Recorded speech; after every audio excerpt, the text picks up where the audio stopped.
Good morning students. आज हम BSc final year के लिए फिजिकल केमिस्ट्री का सॉल्यूशन जो चैप्टर है उसके बारे में बात करेंगे। बिलियन फिजिकल केमिस्ट्री की यूनिट नंबर 5 है, यूनिट 5 है बिलियन। बिलियन के बारे में अपन बात करते हैं। बिलियन को जब अपन डिवाइड करेंगे तो यहाँ पे जैसे अपन लेते हैं बिलियन की अगर डेफिनेशन की बात करें अपन तो अपन लिखेंगे बिलियन। सबसे पहले फर्स्ट ऑफ ऑल आप हेडिंग डालोगे बिलियन, आप उसमें लिखोगे दो या दो से अधिक पदार्थों का समांगी मिश्रण बिलियन कहलाता है। दो या दो से अधिक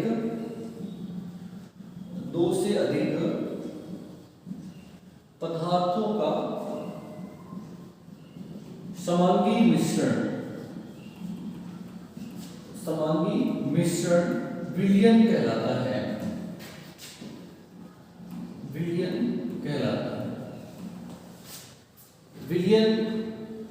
की अगर अपन बात करें विलायक की भौतिक अवस्था के आधार पर, जैसे अपन इसमें एग्जांपल दें अल्कोहल का जल में बिलियन, अल्कोहल का जल में बिलियन,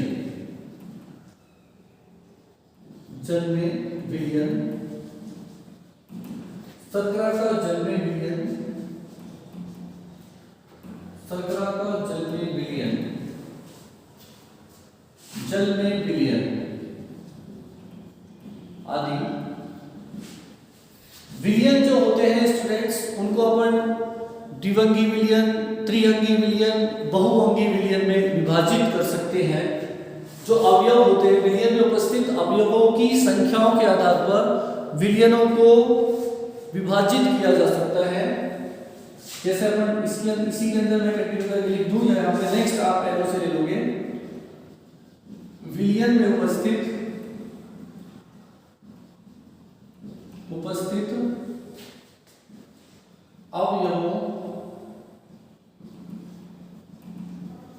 अवयवों के आधार पर विलियनों को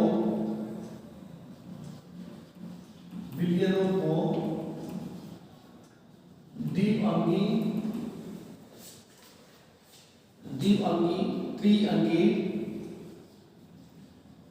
एवं बहुअंगी विलियन में विभाजित किया जा सकता है।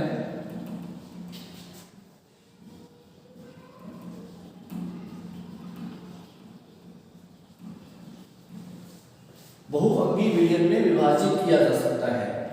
जब किसी विलियन में उपस्थित अवयव दो हो तो ऐसा विलियन द्विअंगी विलियन, और जब अवयव ज्यादा हो विलियन में तो ऐसा विलियन कैसा हो जाएगा? बहुअंगी विलियन। जब किसी विलियन में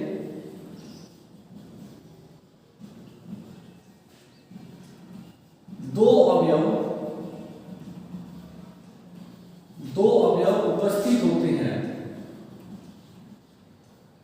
उपस्थित होते हैं तो वह द्विअंगी विलियन होता है। द्विअंगी विलियन होता है। जैसे शर्करा का जल में विलियन,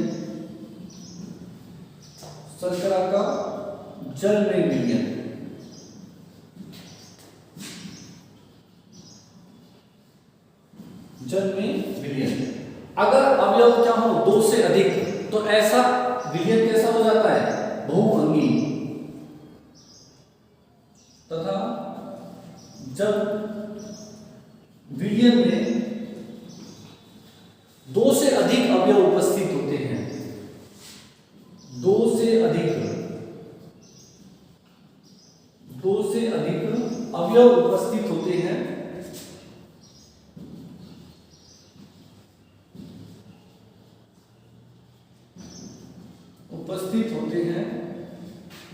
तो वह बहुअंगी विलयन होता है। बहुअंगी विलयन होता है। ऐसा विलयन कैसा विलयन होता है? बहुअंगी विलयन होता है। तो ये एक विलयन, जैसे हमने बताया अवयवों के आधार पर, द्विअंगी विलयन क्या होता है, बहुअंगी विलयन क्या होता है। ऐसा विलयन जिसमें दो अवयव से मिलकर जो बना होता है या जिसमें दो अवयव उपस्थित होते हैं वो विलयन द्विअंगी विलयन होता है। और ऐसा विलयन जो दो से अधिक अवयवों से मिलकर बना होता है उस विलयन को अपन क्या कहेंगे? बहुअंगी विलयन। अब अपने पास द्विअंगी विलयन की अगर अपन बात करें तो द्विअंगी विलयन में, द्विअंगी विलयन के अंदर जो जिन अवयवों से वो मिलके बना होता है वो अवयव होते हैं विलय और विलायक। जब अपन किसी द्विअंगी विलयन की बात करते हैं तो कोई द्विअंगी विलयन दो अवयवों से मिलके बना होता है। ये तो आप नोट डाउन कर लो। द्विअंगी विलयन जो है वो दो अवयवों से मिलके बना होता है और वो दो अवयव होते हैं विलय और विलायक। द्विअंगी विलयन, द्विअंगी विलयन जिन दो अवयवों से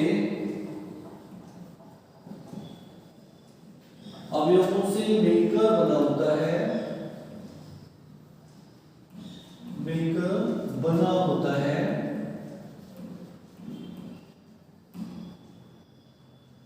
उन्हें विलय एवं विलायक कहा जाता है। विलय एवं विलायक, उन्हें क्या कहा जाता है? विलय और विलायक कहा जाता है। अब देखो स्टूडेंट्स, विलय वो अवयव होता है जो कम मात्रा में उपस्थित होता है। विलय वो होता है जो कम मात्रा में होता है। जो अवयव किसी विलयन में कम मात्रा में होता है वो विलय, और जो ज्यादा मात्रा में होता है उसे विलायक कहा जाता है। अब अगर हम किसी द्विअंगी विलयन की बात करते हैं तो द्विअंगी विलयन के जो दो अवयव होते हैं, दो कंपोनेंट होते हैं इसके, दो अवयव, उसमें से एक अवयव होता है विलय और दूसरा अवयव होता है विलायक। ओके, जो विलय होता है वो कम मात्रा में होता है, कम मात्रा में उपस्थित, और जो या जिसको बोला जाता है या जिसको बोला जाता है, जिसको घोला जाता है। और विलायक होता है जो अधिक मात्रा में होता है, जो अधिक मात्रा में उपस्थित होता है या जिसमें घोला जाता है।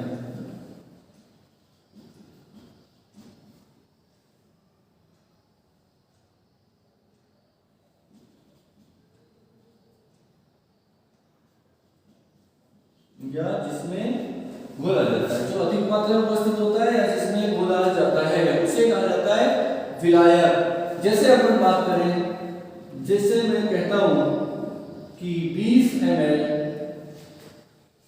अल्कोहल 80 ml जल में उपस्थित है, जल में उपस्थित है, तो यहां विलय क्या होगा स्टूडेंट्स? विलय अल्कोहल होगा, तो यहां विलय जो होगा वो अल्कोहल है, और जो विलायक है, और विलायक क्या होगा यहाँ पे? विलायक जल होगा। इसी तरह से मैं अगर कहता हूं, इसी तरह यदि मैं कहूं, यदि किसी विलयन में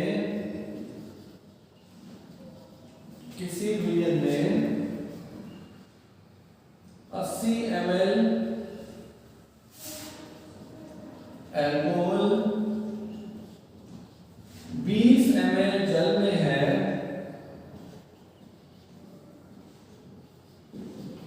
जल में उपस्थित है तो विलय क्या होगा, विलय अब तो बदल जाएगा, यहाँ पे विलय होगा एल्कोहल, विलय जल हो जाएगा क्योंकि कम मात्रा में क्या है जल, और विलायक यहाँ पे एल्कोहल होगा,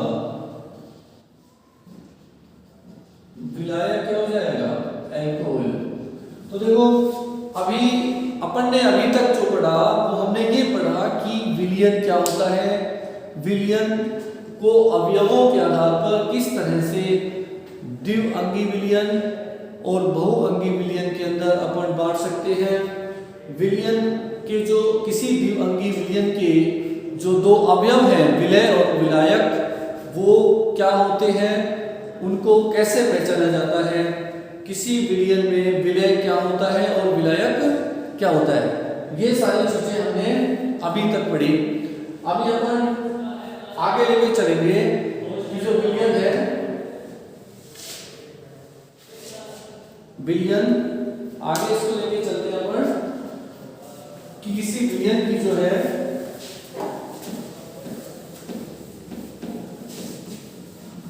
किसी विलयन को अपन किस तरह से आगे क्लासिफाई कर सकते हैं, विलयनों का वर्गीकरण कैसे किया जा सकता है वो अपन पढ़ेंगे। तो नेक्स्ट सेकंड आप डालोगे विलयनों का वर्गीकरण, विलयनों का वर्गीकरण, क्लासिफिकेशन ऑफ सॉल्यूशन, विलयनों का वर्गीकरण।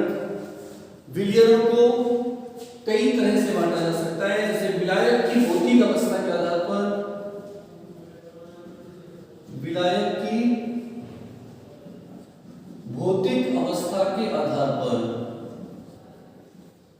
अवस्था के आधार पर देखो विलायक की भौतिक अवस्था के आधार पर विलयन को अपन तीन भागों में, तीन प्रकार में बांट सकते हैं।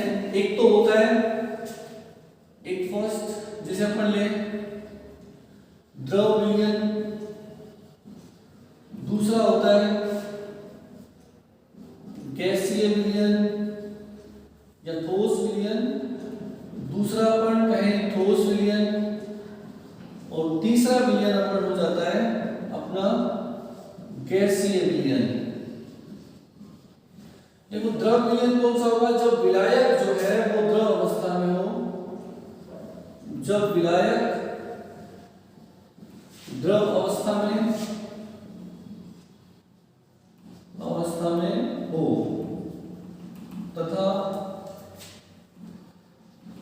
तथा विलय द्रव, गैस एवं ठोस अवस्था में उपस्थित हो, ठोस अवस्था में उपस्थित होता है। तो ऐसा विलयन कौन सा विलयन होगा, द्रव विलयन होगा। उसी के साथ हम बात करें ठोस विलयन की, तो ठोस विलयन ऐसा विलयन होगा जब विलायक कौन सी अवस्था में हो, ठोस अवस्था में, ठोस अवस्था में उपस्थित होता है तथा विलय द्रव, गैस एवं ठोस अवस्था में उपस्थित हो।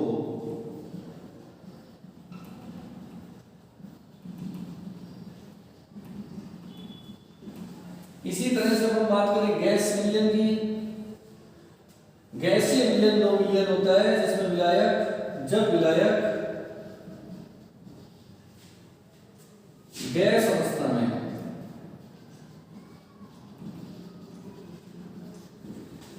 गैस अवस्था में उपस्थित होता है तथा विलय वही से द्रव, गैस एवं ठोस अवस्था में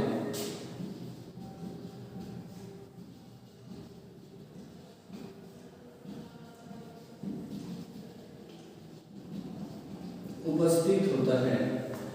जब विलय तीनों अवस्थाओं में पाया जाता है तो इस तरह से विलयन को अपन तीन भागों में बांट सकते हैं, द्रव विलयन, ठोस विलयन और गैसीय विलयन। यहाँ पे अपन देखते हैं कि द्रव विलयन को फिर अपन तीन भागों में बांट सकते हैं, ठोस विलयन को फिर तीन भागों में बांट सकते हैं और गैसीय विलयन को अपन फिर तीन भागों में बांट सकते हैं। इस तरह से कुल मिला के जो विलयन होते हैं वो अलग अलग तरह से डिवाइड हो जाते हैं, वो इनको तीन तीन में फिर से डिवाइड किया जा सकता है। तो ये थे विलायक की भौतिक अवस्था के आधार पर किस तरह से विलयनों को विभाजित किया जा सकता है। अभी अपन देखते हैं कि किस तरह से विलयनों को उनकी सांद्रता के आधार पर विभाजित किया जा सकता है। सांद्रता के आधार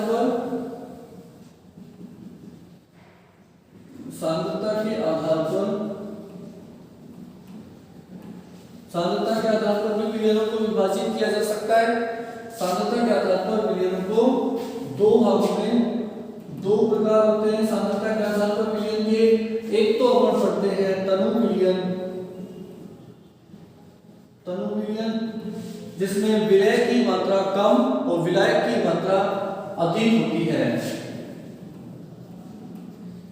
विलय की मात्रा अत्यधिक कम तथा विलायक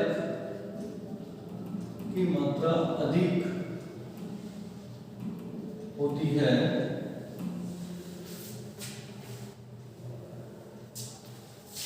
या जिनकी सांद्रता अत्यंत कम होती है,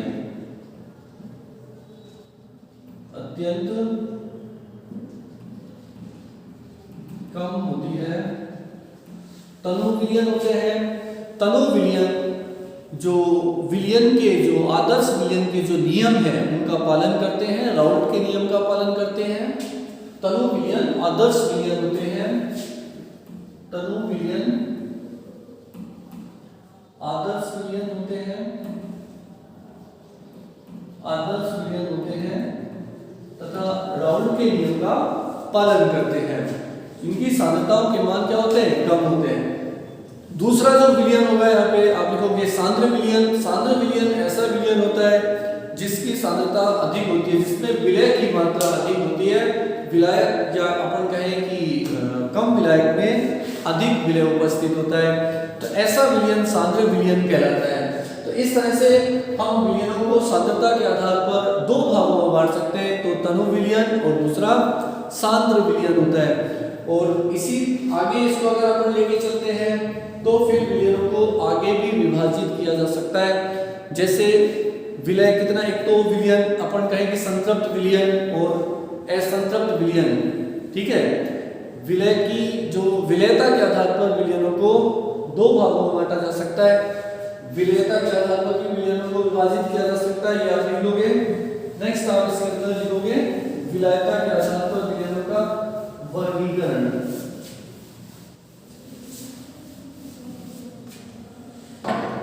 विलयता के आधार पर सी,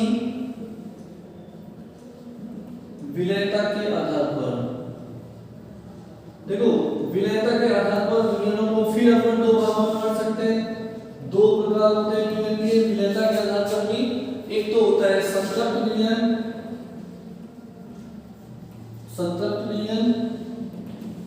जिसमें विलयता गुणनफल का मान आयनिक गुणनफल के मान के बराबर हो जाता है। जब विलयता गुणनफल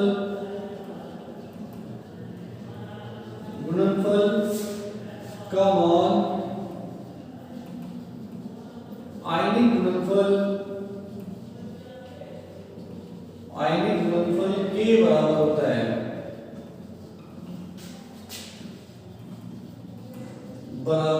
है, जब विलयता गुणनफल का मान आयनिक गुणनफल के मान के बराबर होता है। ऐसे तथा ऐसे विलयन में और अधिक विलय को नहीं जोड़ा जा सकता है, तथा विलय तथा और अधिक विलय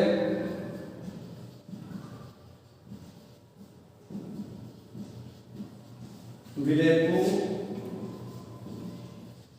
नहीं भूला जा सकता है।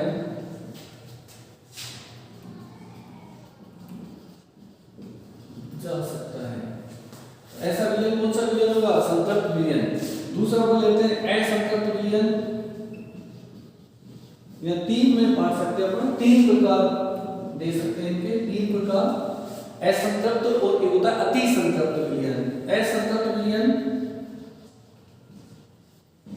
ऐसा विलयन जिसमें विलयता गुणनफल का मान आयनिक गुणनफल के मान से अधिक होता है। विलयता गुणनफल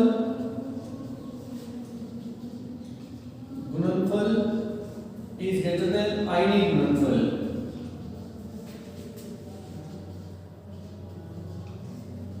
जब विलयता गुणनफल का मान आयनिक गुणनफल के मान से अधिक होता है और इसमें और अधिक विलय घोला जा सकता है, तो ऐसा विलयन कैसा विलयन होगा, जिसमें और अधिक विलय घोला जा सकता है, ऐसा विलयन होगा असंतृप्त विलयन। तीसरा इसका एक प्रकार होता है अति संतृप्त विलयन।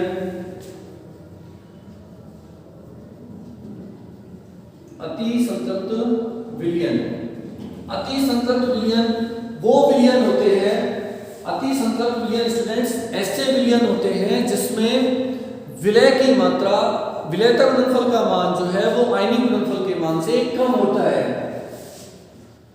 विलयता गुणनफल इज लेस देन आयनिक गुणनफल।